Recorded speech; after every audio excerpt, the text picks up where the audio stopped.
Hello and welcome. The Global Association of Risk Professionals, also known as GARP, has partnered with SAS to bring you a brand new podcast, The New Age of Risk Analytics, about the evolution of risk and finance integration into the new digital era. For our first episode, we spoke with John Shawstead, Senior Director of Global Risk Consulting at SAS, about operationalizing AI and risk, where banks stand today. What brings you to GARP at our convention today? Let us know a little bit about your topic for the people who were unable to join us this morning. Sure. Well, the topic is artificial intelligence, and more specifically, what is the adoption rate? What kind of benefits are the users perceiving and experiencing? And also, what are some of the challenges? And it's a very broad topic. I'm covering a survey that GARP and SAS did jointly to get a perspective on how the industry is adapting artificial intelligence. And then to talk through some use cases to illustrate how artificial intelligence in various forms is starting to be readily used in finance and in risk. Thank you very much. What were some of the key takeaways and findings of the survey? Sure. Well, the big picture is that artificial intelligence is being used today at a fairly high rate. And keep in mind, this was a global survey.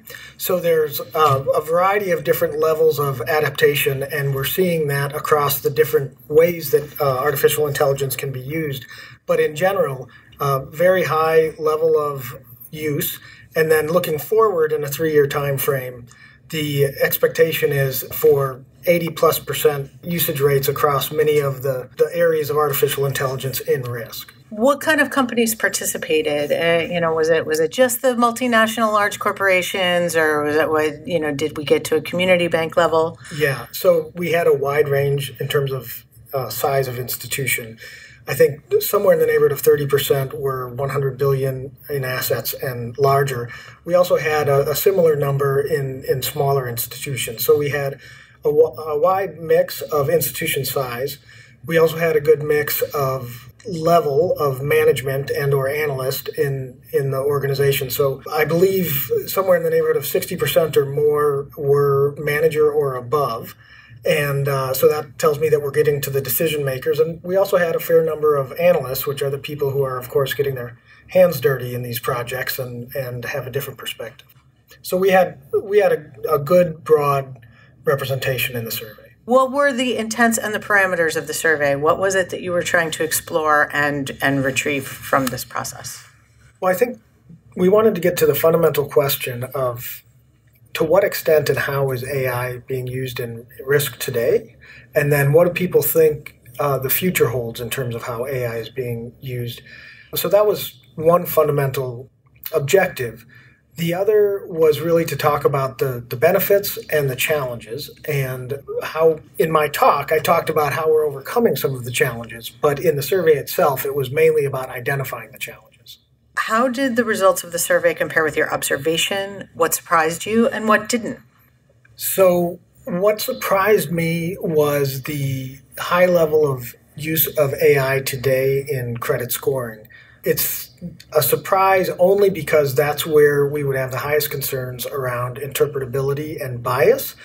It's a natural area to use AI from a methodological perspective, but it is one area where some of the key challenges may delay implementation or make implementation more difficult. So I was surprised to see credit scoring being, I think, the second highest current use case, just behind process automation. Process automation, I understand. Credit scoring, I was surprised to see it as prevalent as it was. But then when you look at the question of engagement in AI over a 3-year time frame, credit scoring drops. It's still high, but it drops relative to some of the other use cases. So that explains a little bit more to me that we may have some geographic differences underlying this, where some geographies where explainability or interpretability and bias are not necessarily at the forefront of concerns, and there's more aggressiveness to use the technology. We may be seeing respondents from those geographies reporting use of AI in credit scoring, whereas as we look forward, those that aren't using it today maybe are going to be more inhibited in using it in the future. Okay, I want to get back to process automation in a minute, but I did want to talk about why do you think using AI for credit scoring is attractive to the people who do use it? And I want to talk a little bit more about the bias concerns, both what they are and what are ways to help mitigate that issue. So one of my colleagues, Katie Taylor, made a great point the other day in a panel discussion where she pointed out that the models themselves aren't biased. It's really the bias lives in the data that is being used to estimate the models or to bring the coefficients forward. And so the way, and I should pause here and just say you've probably seen the headlines of very qualified people developing AI capabilities that end up inadvertently excluding large classes. And it all comes back to the data that was used to estimate the models. And so the key is really to understand your data, to know it well, and to evaluate it as it's evolving if you're using data that's regularly refreshed. And from an interpretability perspective, there are capabilities that are emerging that are easing this problem. But fundamentally, what you're needing to do is look at the data that's input, look at the data that's output, and stepping aside from the statistics, understand whether there's an economic story or an incentive story or what is going on between the inputs and the outputs, and does it make sense and does it hold up over time? Are there processes for contextualizing that data and evaluating those processes? Because that's a much more human-intensive process, it seems to me, of somebody making decisions along the line of what data should be scrubbed and what shouldn't be. So now we're getting a little bit into maybe the overlap between process automation and data cleaning and that sort of thing. And the key here really is that you can automate the calculation and evaluation of the data tremendously, but at the end of the day, a human being has to look at it and understand really what tolerances the organization is willing to accept in terms of data cleanliness, in terms of the potential for bias, et cetera. And so there's still judgment that has to be made. You can automate the generation of metrics, but those metrics still have to be evaluated and defended, and that's going to be a human job. One of the things you said this morning that was a big takeaway for me is there's a human behind every machine, which I think is an important thing to remember as this process becomes, in some cases, intimidating for people to address. Yeah. I wanted to talk about process automation in terms of what are the elements in which that's incorporated in terms of organization-wide, where are we seeing that happen and where are we not seeing that happen. It's probably not happening at executive levels, for example. We don't have a CEO bot yet. Right. Process automation can be very simple, really just using a computer to do something that a person was doing before. And I think of an example, and this actually goes back 10 years ago when I was working in a corporate treasury division. We had a team of about 20 accounting operations people who were taking a somewhat unique product we had, and every month they had to calculate the interest due to some of our depositors in these unique products that hadn't been built into our systems. Well, that was pretty easy to automate, and we took a 3-day process that was quite error-prone down to 45 seconds. And then again, you have the human review, making sure that things make sense, that there isn't some surprise. You can't just turn off the supervision of it.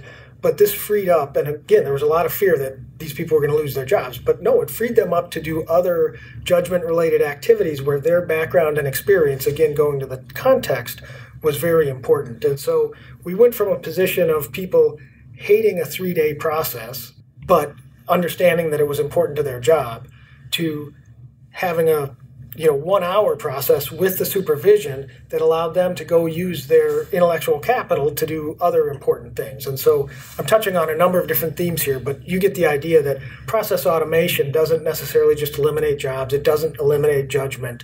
It's a way of doing things more efficiently. I think that's a really important point, and it's certainly an important point for our audience who are, always looking at their career trajectories. And most of our audience will have a job 10, 15 years from now that isn't conceived of yet. And we've seen that throughout the history of risk for sure, and certainly in the last 10 years, but with both technological change and the expansion of risk.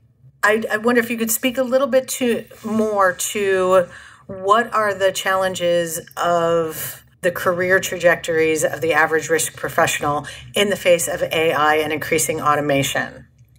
So one of the key challenges is just going to be staying current on what's going on. And the technology is evolving rapidly, but so are the practices around the adoption of the technology. The interpretability capabilities are evolving quickly. And one of the things I made a point of this morning was that you can reject AI for a particular use case, but you'd better revisit it 6 months from now, because there are advances in interpretability, there are advances in overcoming a number of different types of challenges. And if you're not staying current on that, you're going to miss the bus. And so one challenge for people who are emerging today as risk professionals is just how do I stay current to the changing capabilities and the technologies themselves? Because what I've seen in my career is a real convergence between computer science, finance, and risk. And the folks that have very strong capabilities across those three areas are the ones that are the most valuable, the most productive in their organizations. And so I think going forward, you're going to see even more of that. And then the real benefit is when you have people that have the capabilities technologically in the computer science and in the risk mathematics, I'll call it, the quantitative capability, but then they understand also the industry and the way the industry is evolving, and they understand the people side too, because we're going to be very challenged around model governance, model risk management. All of those things go to people interacting and, for lack of a better phrase, looking over each other's shoulders. And that takes people skills. So if you have the technological skills and you can stay up on that and you're developing understanding of your industry and you're not neglecting the people aspect of it, you're going to be very well-rounded and very much in demand. I think that's really great advice. I think one of the things that we're going to see with a lot of professionals as they go through the course of their career in the next 20 years for sure is, again, as you say, there's not going to be an elimination of jobs, but there's going to be a shift in what those jobs are and how their time is allocated. In some cases, a shift of skill sets. I wondered if you could talk to both recruitment and retention, but also what do we do about people who have skills in one area and now have to shift and expand? There's a lot of great quantitative risk managers out there who are going to have to understand both the people side and the computer science side as well. Yeah, and I think for an existing professional, say, that maybe has a statistics background, the move from their background that, say, maybe they got 10, 20 years ago to AI is relatively finite. They don't have to go and spend an enormous amount of time re-educating themselves. Really, the AI technologies or methodologies are a finite subset of the broader aspect of what they learn. So there's a pretty clear career path. They can pick that up either in working with vendors, self-study, working with organizations like GARP, that sort of thing. So there is a path for people who are already trained, mid-career professionals. The younger people, you're already seeing educational curriculums evolve to incorporate more the either conceptual understanding, or if it's a more quantitative program, really the in-depth capabilities around not just the statistics, but the programming as well. And with open source R and Python and that sort of thing, it's very easy for students to get involved in this. Obviously, we make the SAS software available fairly liberally on campuses, and that platform is very deep in terms of AI capabilities. But we're going to see people evolve in their education, where if you used to go get an MBA and then jump into risk management, that MBA, you may reduce the amount of time you spend in your required marketing course and spend more time in computer science related or statistical methods class. So that's the kind of evolution I expect to see. You talked this morning a little bit about the broadening of skills and jobs moving. You shared an anecdote this morning that I'd love for you to share for our listeners more broadly as well? Sure. And unfortunately, I didn't capture this from a citation perspective, but I read an article about a Russian bank which had developed the automation of a lot of what the data scientists do today. And data scientists are essentially, 10 years ago we would have called them statisticians. They now have a little bit of a tweak to their background, more computer science oriented, and we call them data scientists. But they're basically very knowledgeable about statistics, and they have programming capabilities. And so we talked about process automation. Well, in this instance, the job of the data scientists around data preparation, data structuring, estimation of models, selection of models, all of that had been automated.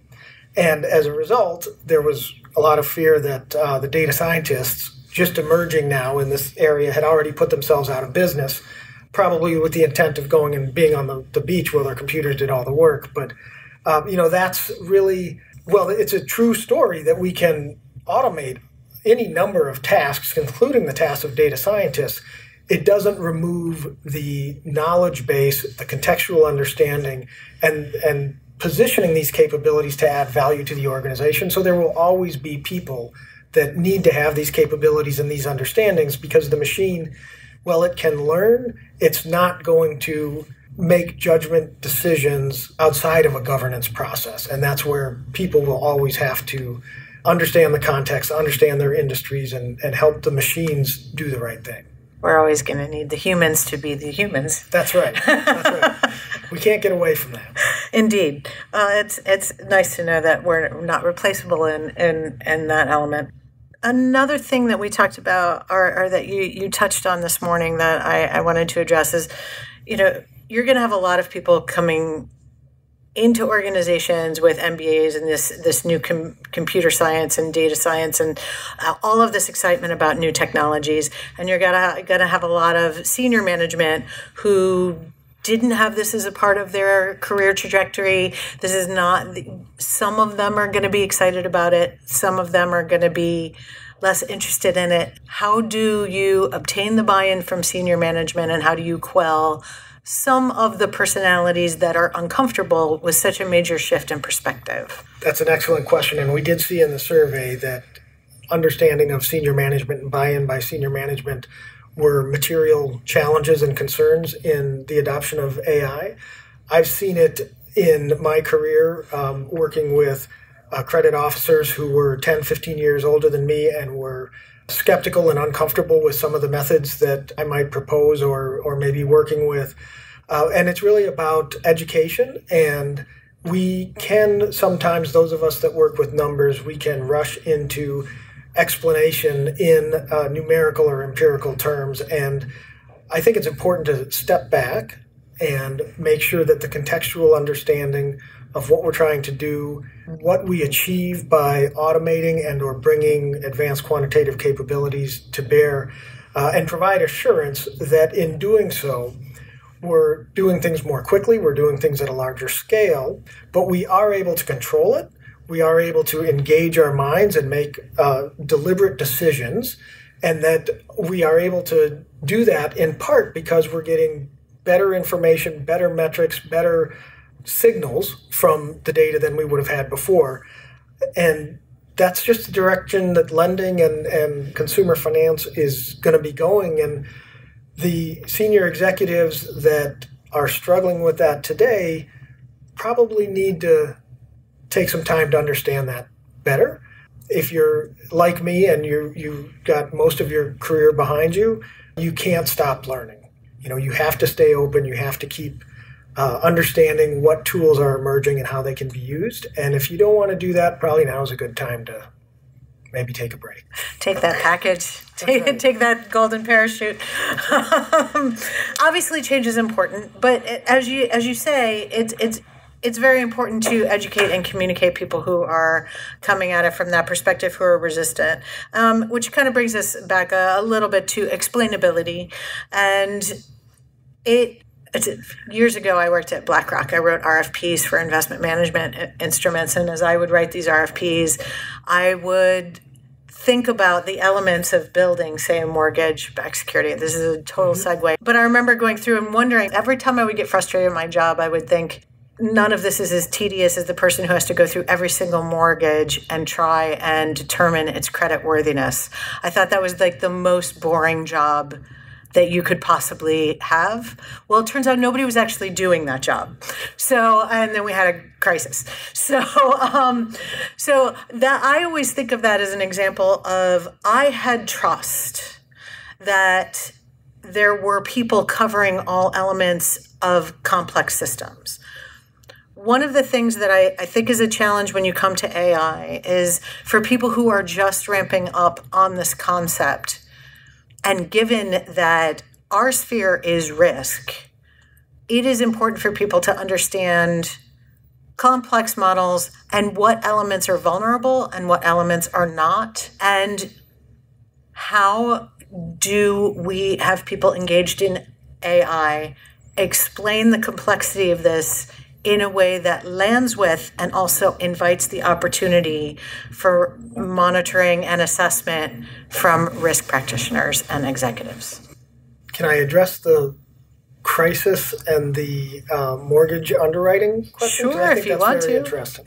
So the mortgage underwriting was, well, there were technological advances, and in fact, the securitization, which was really about putting risk, tranching risk to make it more appetizing to people with different risk preferences, and thereby actually adding value to the portfolio. And so the issuer could actually extract money from the transaction because they were adding value by breaking this up. There's nothing wrong with doing that. And we were able to do it because of technological advances around, tracking the cash flows and, reporting and that sort of thing. But the core loosening of credit standards and the kind of closing our minds or turning off our brains around underwriting, that didn't have much to do with technology at all. That was really driven by incentives and the opportunity that the securitization process brought to introduce risk that was not perceived into securities that today, I would say AI would give us a better opportunity to ferret out. So I think I don't mean to suggest by any means that AI would have prevented the crisis. But I think today, with the AI technologies around, income estimation, and we're automating and in fact improving a number of capabilities around the underwriting process, whereas the fraud, we don't have to worry as much about no income situations because we can estimate income, that sort of thing. So there are things that we have learned from the crisis that AI is making us better at. Now, poor judgment around how big that credit box should be, that's a human error, right? That's not a machine problem. But what we have seen AI do in the lending space is recognize people who are creditworthy, who might have otherwise been shut out, and also recognize, the cases of fraud or other cases of folks that are not creditworthy that should not be getting loans. So reducing risk in that regard. So I think AI, from the perspective of underwriting and lending, is going to improve things quite a bit more than it's going to add risk. And it should give us a lot better real-time data, a lot better metrics around the evolution and growth of risk, or how risk is changing as macroeconomic conditions change and that sort of thing. So I don't see a downside to using AI, with the caveat that human beings always have to express preferences, they have to exercise judgment, and there's nothing about AI that is going to take that away. In some ways, I think it could add. I mean, in terms of underwriting, I used to wonder about the underlying biases of evaluating those. And I have some experience learning about microfinance as well. And you find that people in emerging markets particularly women, are very good at repaying loans.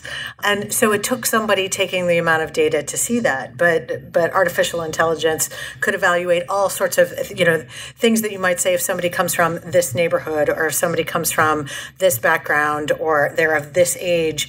There might be assumptions along with all kinds of things, whether they're, gender, background, geographical, class status, whether English is their first language. All of those things could ferret it out, but actual statistics can be evaluated in a full-on reliability context. So sometimes I wonder about that as a potential bonus. So bringing in non-traditional data and unstructured data into the process, I think, is going to help. The challenge we're going to have is and I was saying this morning, the bias that emerges in the use of some of these models is really, the source of it is the data. And if you think about it, we need both the characteristics of the individual and, collateral, whatever's involved in the borrowing, but we also need to know an outcome to train the models, right? So we need to know if there's a default or a delinquency or a full payoff, what have you. And measuring up the data between the outcome and the characteristics effectively so that you can train a model is going to be very important. Not getting surprised by feature relationships that don't persist in the data as it's evolving very quickly will be important. And so this all goes back to the model governance question, the model risk management.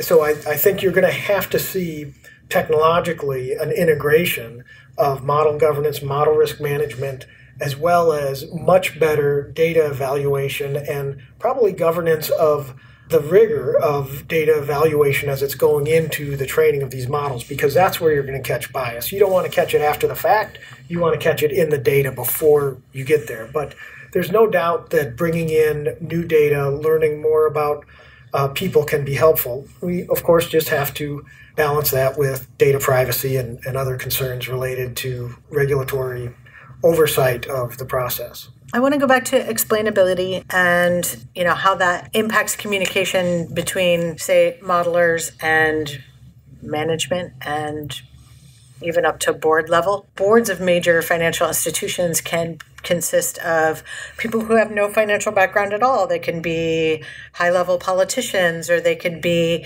entrepreneurs instead of bankers, et cetera, et cetera. So I've talked a lot about the sort of impact they can have on risk appetite of an organization. And there are going to be some who are very excited and think an organization should be on the forefront of change and technology. And then there are going to be some people who think this is all mumbo jumbo to me, and therefore it puts us at risk. So I wondered if you could address some of that. Sure. What I would say fundamentally, first and foremost, is that no board member should feel uncomfortable asking questions about this technology. I don't know that the board member, or the senior manager for that matter, needs to understand the math and be able to do the proofs associated with some of the theorems that underlie this. But most importantly, they should be able to ask questions, and they should feel comfortable asking questions. From the flip side, if you're the person that is implementing this or pushing for these capabilities, it is very easy to dismiss people that don't have a background and maybe struggle to understand what you're doing. The litmus test, from my perspective, isn't their education or their background or even their confidence about asking the question. The litmus test is, can you answer their question? And if you can't effectively answer their question, it doesn't matter what their background is. It's a good question, and you need to go back and think about it. And that gets to the explainability somewhat, in the sense that if we have results that are driving us to make business decisions, to put investor money at risk, to affect our treatment of customers, we have to be able to illustrate that we understand, either indirectly or directly as we can with the model, the more traditional models. We need to be able to illustrate that we understand what are the driving factors that are putting a person's credit score in this area, which is based on our judgment. We make this decision about that score. If you can't explain it and you can't show the sensitivities around changes in characteristics and that sort of thing, then you really shouldn't be using it. And the board members, senior managers, audit, risk functions, whether they have the background or not, they should ask the questions and they should get good answers, and those answers should be empirically supported. And if that's not the case, then from my perspective, the organization is taking risks it shouldn't. Thank you to John Shosted for speaking with us, and to you for joining us for the inaugural episode of The New Age of Risk Analytics. Please subscribe on your favorite podcast platform to be notified of future episodes, and visit sas.com/risk survey to download the report discussed here today.